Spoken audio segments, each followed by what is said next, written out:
Let me ask you something strange. Imagine two people. Same age, same city, same starting point in life. The first one lands a solid job right out of college.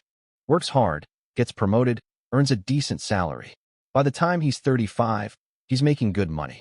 Has a nice apartment, a car, goes out on weekends. Life looks pretty good from the outside. The second one, he earns less. Takes home a smaller paycheck every single month. Nobody would look at his bank account and think, wow, he winning. But here's the twist. By the time they're both 45, the second person is worth more than 10 times what the first person has saved. Same country, same economy, same amount of time. So what happened? What does the second person know that first person doesn't? That's exactly what this video is about. Because the answer will completely change the way you think about money, work, and what it actually means to build wealth. We grow up with a very specific story about how money works. Study hard, get a good job, earn a high salary. That's the path. That's how you get ahead. That's what success looks like. And look, there's nothing wrong with wanting a good salary. A higher income genuinely helps. But here's the part nobody tells you in school, or at home, or in most conversations about money. A salary alone will almost never make you wealthy. That's a bold statement, so let me back it up. Think about the highest earners you know. Doctors, lawyers, engineers, senior managers at big companies. Some of these people are pulling in serious money every month. Yet a surprising number of them are living paycheck to paycheck, stressed about bills, and have almost nothing saved for retirement. There's actually a name for this phenomenon. It's called being income rich but wealth poor. You earn a lot, but you keep nothing. And the reason this happens is something deeply psychological. Here's what goes on in the human brain when income rises. Spending rises right alongside it. Sometimes even faster. You get a raise, so you upgrade your phone. You get a promotion, so you move to a bigger apartment. You earn more, so somehow you also spend more. And the gap between what you earn and what you keep stays almost the same. Psychologists call this lifestyle inflation. And it is absolutely silent. It happens slowly, automatically, almost invisibly. One small upgrade at a time. Until one day you look around and realize you've been earning for 10 years, but your savings account doesn't show it. So the first mistake is believing that more income automatically equals more wealth. It doesn't. Not on its own. But there's a second mistake, and this one is even more expensive. The second mistake is not understanding what money can do when you put it to work. Let's start simple. When you work a job, you trade time for money. You show up, you do the work, you get paid. Stop showing up, the money stops. It's a direct exchange. 1 hour of effort equals 1 unit of pay. That's called active income. And here's the thing about active income. It has a hard ceiling. There are only 24 hours in a day. You can work more hours, sure. You can negotiate a better rate, absolutely. But at some point, you physically cannot trade any more time. You've hit the wall. Now here's where investing comes in. And this is where the magic starts to happen. When you invest money, something completely different occurs. Your money starts working for you. You don't have to show up. You don't have to do anything. The money is out there, doing its thing, growing on its own. And the engine behind all of this is one of the most powerful forces in personal finance. It's called compound interest. But forget the textbook definition for a second. Let me show you what it actually feels like. Imagine you have a snowball. You're standing at the top of a long, snowy hill. You give the snowball a little push, and it starts rolling. At first it's tiny. It picks up maybe a few extra flakes. Not very exciting. But as it rolls, it gets a little bigger. And because it's bigger, it picks up more snow with each rotation. And because it picks up more snow, it gets even bigger. And the bigger it gets, the faster it grows. That is compound interest. Your money earns returns. Those returns get added to your total. Then your bigger total earns even more returns. And it keeps going over and over, getting bigger and bigger. Not because you worked harder, but simply because time passed. Now here's where it gets jaw-dropping. Let's say you invest just $200 a month starting at age 25. You never touch it. You never add more. You just let it sit in a simple index fund that grows at an average of 8% per year, which is historically a very reasonable expectation for long-term stock market investments. By the time you're 65, that $200 a month becomes roughly $700,000. You put in $96,000 of your own money over those 40 years. The rest, over $600,000, came purely from compounding. from growth on top of growth over time. Now here's the contrast.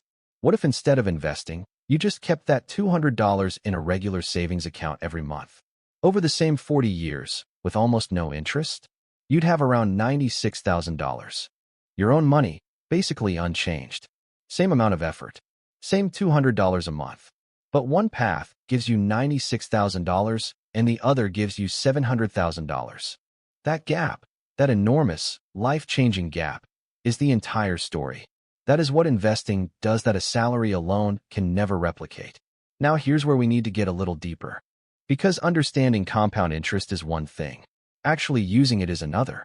And the reason most people don't use it, even when they know about it, comes back to psychology. There's a concept in behavioral science called present bias. It basically means that humans are wired to care deeply about what's happening right now, and very poorly about what's going to happen in 20 or 30 years. Immediate pleasure feels real. Future security feels abstract. So when you're sitting there thinking, should I invest $200 this month or take a weekend trip with my friends? Your brain isn't weighing $200 against $30,000 in future wealth. It's weighing $200 against an actual, vivid, exciting weekend. The future money doesn't feel real. The trip absolutely does. This is not a character flaw. This is how every human brain on the planet is wired. You're not lazy or irresponsible if you feel this way. You're just human. But here's the thing. Once you understand present bias, you can design around it. The most successful investors aren't necessarily smarter than everyone else. They've just built systems that remove the choice. They automate their investments so the money moves before they even see it. They treat their investment contribution like a bill, non-negotiable, not optional. It just happens. Out of sight, out of mind, but growing the whole time. There's another psychological trap worth naming here. It's called the arrival fallacy. It's the belief that once you reach a certain income level, once you're finally making enough, then you'll start investing, start saving, start building wealth. I'll start when I make more. I'll start when I pay off this debt. I'll start when things settle down. The problem is that things never fully settle down. The expenses always expand. And every single month you wait is a month of compounding you've permanently lost. You can always earn more money later, but you cannot go back and invest the years you've already spent. Time is the one thing in investing that is completely irreplaceable. And unlike money, once you spend it, it's gone. Here's an insight that reframes everything. Wealthy people don't just earn more. They think about money differently at a fundamental level. Most people think in terms of income. How much am I making this month? Wealthy people think in terms of assets. How much is my money producing? The shift from income thinking to asset thinking is the mental shift that separates people who work forever from people who eventually stop having to. So what do you actually do with all of this? Let's make it concrete. The first thing to understand is that you don't need a lot of money to start investing.